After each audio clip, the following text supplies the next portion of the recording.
Hey guys, Robert here with iFlip Real Estate. Remember, hit the like and subscribe.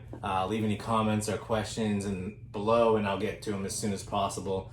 Today we're going to cover debt, guys. This is the fourth segment from the deal analysis videos that I've been doing.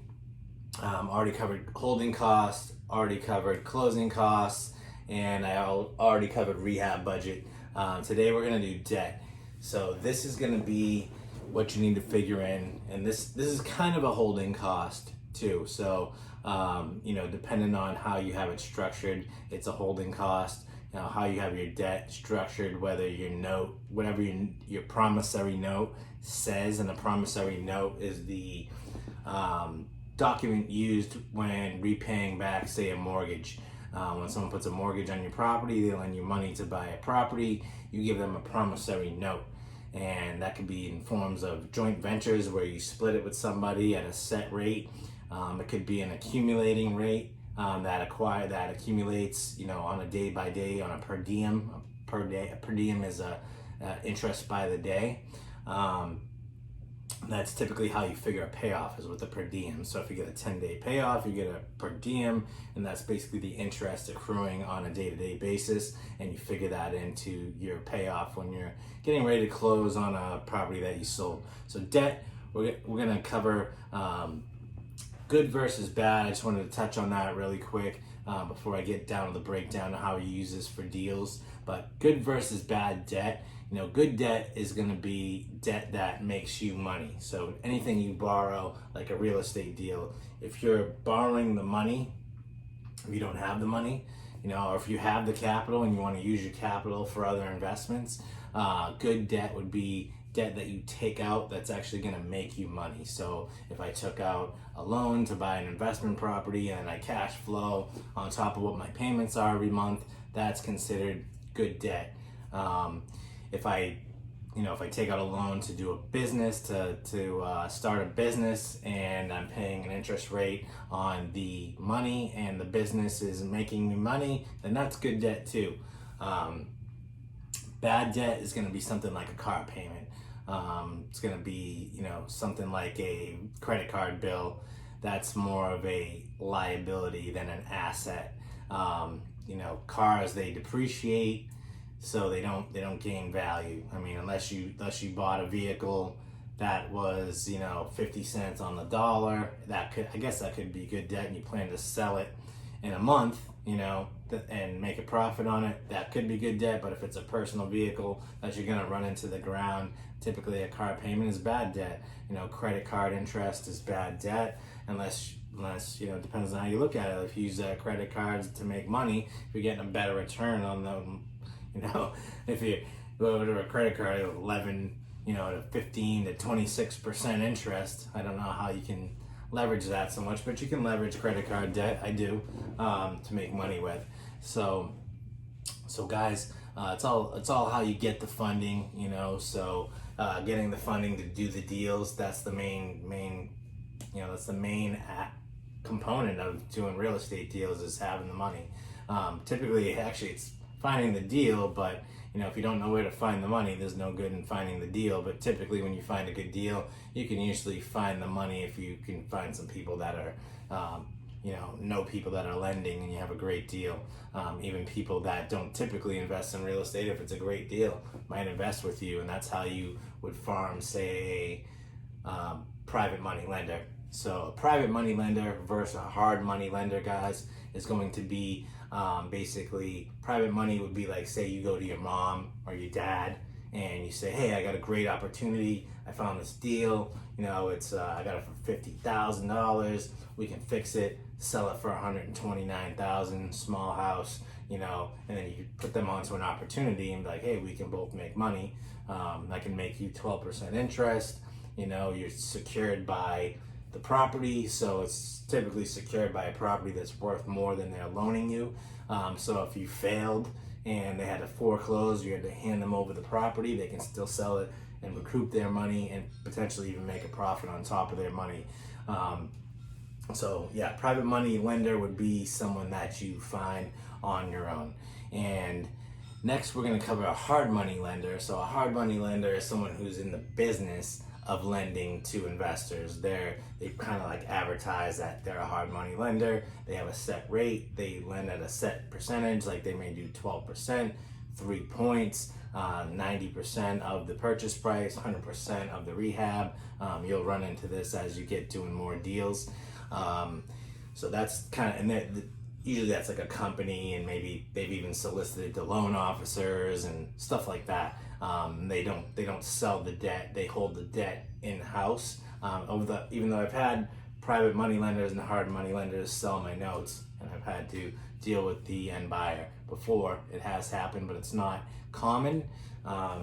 Next, we're going to jump into traditional. So you go down traditional. That's going to be your banks. It's going to be your Wells Fargo, your Bank of America, your Truist, whatever your,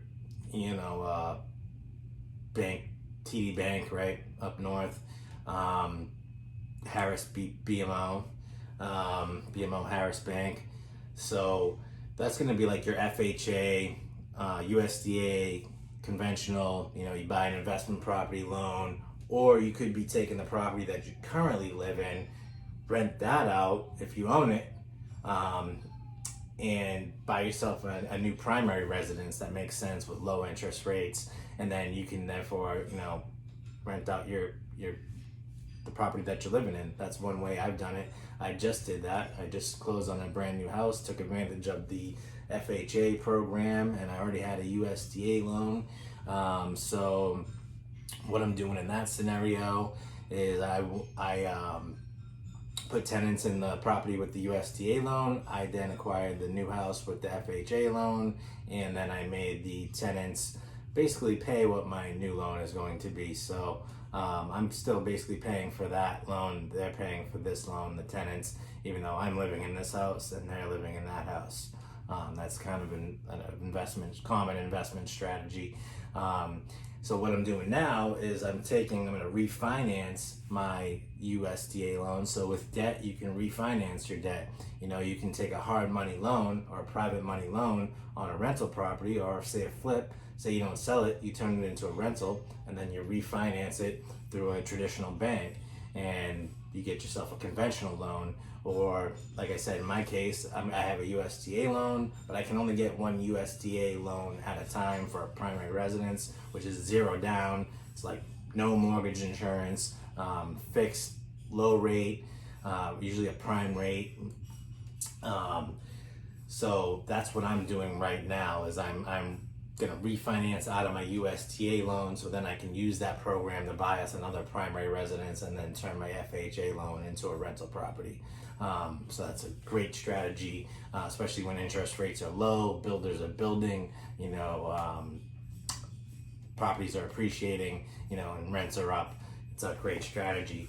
Obviously, it's, if you're in a recession, it may not be as good of a strategy. If interest rates are high, it might not be as good of a strategy. But anyway, so getting down, next line is going to be seller financing. Now that is a very common way, and I threw lease options in there too, because it's kind of a little bit similar the way this is creative structures, and there's videos on just these things. But seller financing is if you find a distressed property, and whether it's a multifamily, a commercial property, a single family, something that's been sitting on the market, and you get the people to consider taking seller financing. So at least you take the debt and the holding costs and the monthly expenses off of their hands, and then you take it over as your expense and get them to seller finance you the property. You take deed, you basically have them give a mortgage and a note that you record at closing, and then they become the private money lender, basically, is how I would categorize that. You could turn the seller into a private money lender and have your seller financing. Or you could do a lease option. If you could get them to do that, you could say, hey, I'll take all the repairs off your hands. We'll do a lease up. Well, you can lease me the property. I'll give you money for an option, which that'll be a written document that gives you an option to purchase the property for a set amount of months at a certain set price that you have in that option. And then therefore you can basically have like ownership rights, because then you can do whatever, you could even get it so you could sublease the property, you know what I mean? But you have the option to take title to that property, and you can, and then there's subject to, where you take property subject to the mortgage. That's another way to transfer debt and avoid debt, or I guess you still have the debt, and subject to, but it's when you take title. So basically I have a property that I have a lien on, and if they don't pay by, say, September, when the note is due, I can, even though I'm second position, I can foreclose on that note and mortgage, and then I can take the title of the property subject to the mortgage. So he's still responsible for the mortgage in a subject to. So subject to the mortgage. Can't really see that with the glare. I apologize for that. So then he would still be responsible for the mortgage, but I would have equitable rights in the property. I would own the equity in the property, and I would own the rights to the property legally. So I can kick him out of the property. I can then sell it, rent it, do whatever makes sense, and he's still responsible for that mortgage and note. But if I sell the property, then he'll get cleared off of that, and the first will get satisfied. And I threw expenses in there just because that's kind of a debt, and it's a holding cost, but it's it's something that people don't think about. That's money you owe every month for your expenses, whether it's, like I said, lawn and pool, or taxes, you have repairs, whatever, utilities. Those are expenses. So that's all stuff that's stuff that the lenders usually figure into the debt as well, because you're gonna have your insurance, you're gonna have all the things that go along with debt. When you're taking out a loan, a lot of lenders, they're gonna want some private or hard or traditional. They may want, say, flood insurance, where if you buy it cash, you may not have to get that level of flood insurance, that these extra expenses will cost you. This is extra expenses when you're taking on debt, and you really have to, you got to just kind of cross your T's, dot your I's, analyze it. It's a deal by deal basis. So analyze your situation and figure it out. What's the best approach? But typically, if it's a good deal, any way to get it, any one of these, if you can get the deal and fund the deal and get title and get equitable rights to it and get cash flow, or whatever your approach is, then you do it by, that's good debt. That's good debt, guys. So once again, Robert here with I Flip Real Estate, and please hit the like, subscribe, check out the other videos that go with this video. You'll see them in the on my playlist, so you can check those out. And once again, guys, have a great day. I appreciate you watching. I appreciate the support. And if you have any questions, leave them in the comments. And one last thing. Haha, fooled you. Check me out on Instagram. You can follow me on there, and you can also DM me on there if you want to get a hold of me. Private message. You can go to instagram.com/therealrobertlunt.